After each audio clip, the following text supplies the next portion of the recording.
Tak určitě, já se cítím velmi dobře a myslím, že to bude dneska povedený večer.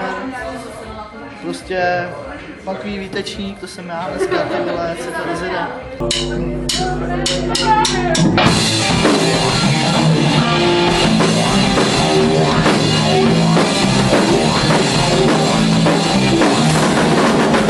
Co očekáváte od dnešního koncertu LKP?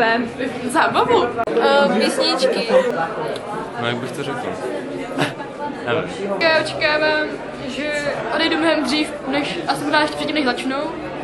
Že bude ten nejskvělejší, nebo teda ne, LKP mají hodně skvělých koncertů, tady ten bude jenom skvělej.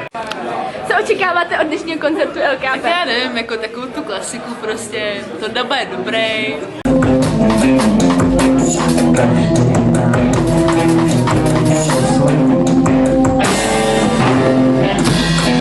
Filip si sundá tričko.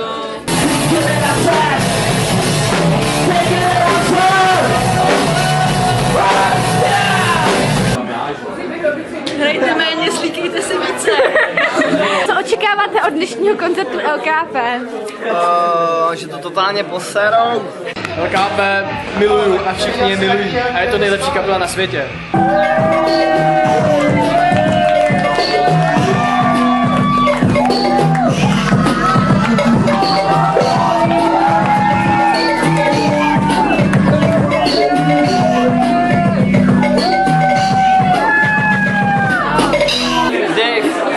Dave tam hrozně hrál ve tmě, jako já jsem ho skoro vůbec neviděl. Řekněte mu to prosím. Jsem tady hlavně kvůli té druhé kapele, takže jestli začnou pozdě, tak je to docela nasere, ale jinak LKP jede.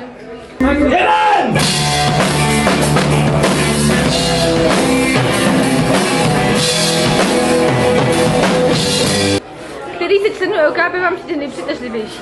David. Nejpřitažlivější to, dá. Takže koho byste zhodnotila jako nejhezčího člena kapely LKP? Filipa. Tak to jde, běžel, nemám šanci. Asi řekl. Asi Dave. Všichni jsou krásná, nejhezčí je Jenda.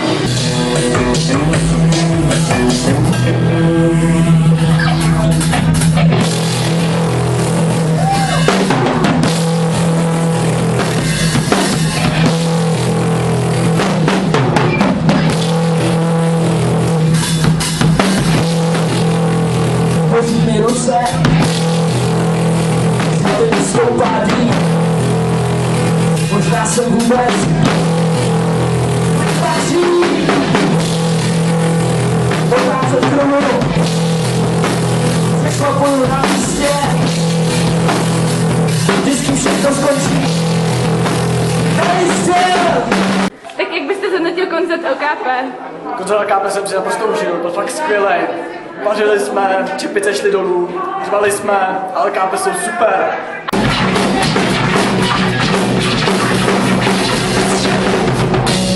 Splnil koncert vaše očekávání? Ano.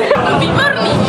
No, jako na to, že jsem je slyšela asi po pátý, tak ještě vlastně nevím ani refrény písniček, což je docela špatný, ale jako nevadí. Vzhledem k tomu, že jiný moje očekávání bylo, že se Filip slíkne. Tak jo. No, Filipovy břišáky byly velmi dobré. Můžu se rozbrečet. Můžeš, bylo to efektní. Bylo to úplně skvělý, prostě se mi to hrozně líbilo a tak určitě všechno dobré. Paráda. Možná, že zpěvá jakoby není nikdy rozumět, ale to nevadí, protože je tak hezký, že stejně neposloucháte. A s láskou Jako, prostě dej se Davida na solovou dráhu a vyhraješ prostě na celý čářovně. Tak to asi vážím teda jako hodně. Mohl byste jako fanoušek ukázat prsa pro LKP, oni nikdy žádný neviděl ještě. Tak jako jo. No comment, no comment. Takže jak jste spokojený s koncertem, líbil se vám vůbec?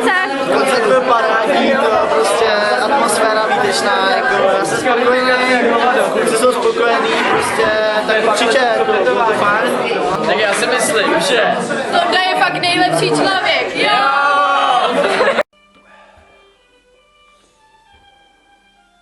Jaké má kapela LKP plány do budoucna? Jakým směrem se budou ubírat? Chcem furt hrát dobrou hudbu. A chcem furt mít takhle super koncerty, jako byl ten dnešní.